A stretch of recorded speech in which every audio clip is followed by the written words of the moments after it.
नमस्कार मित्रांनो, जय जय रघुवीर समर्थ. तुमच्या आयुष्यात अचानक सर्व काही बिघडायला लागलं आहे का?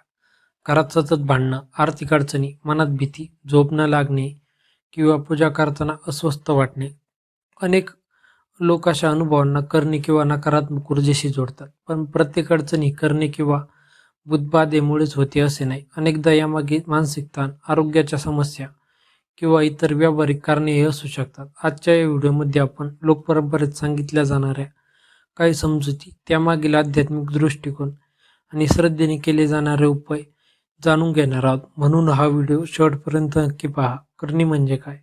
भारतीय लोकपरंपरेत करणी म्हणजे एखाद्याचे नुकसान व्हावे या हेतूने केल्याचे मानले जाणारे तांत्रिक किंवा नकारात्मक कर्म. याबाबत विविध मतप्रवाह आहेत. काही लोक यावर विश्वास ठेवतात तर काही जण याला अंधश्रद्धा मानतात. म्हणून कोणत्याही निष्कर्षापूर्वी विवेकाने विचार करणे आवश्यक आहे.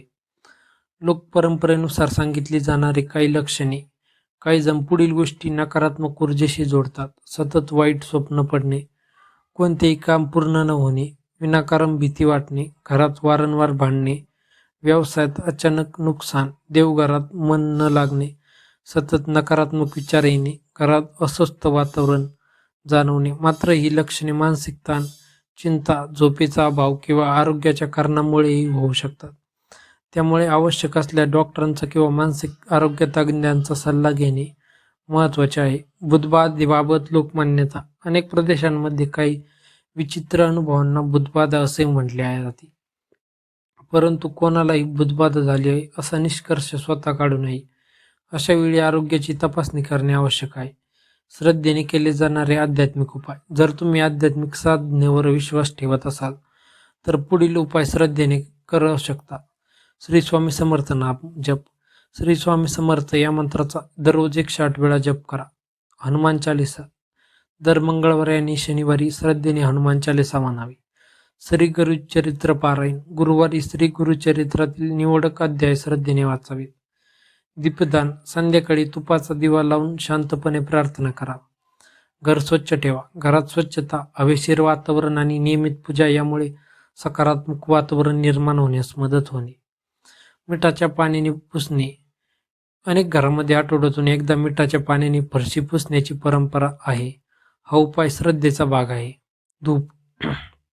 गुग्गळ, लोबानी किंवा धूप लावण्याची प्रथा अनेक ठिकाणी आहे. काय करू नये.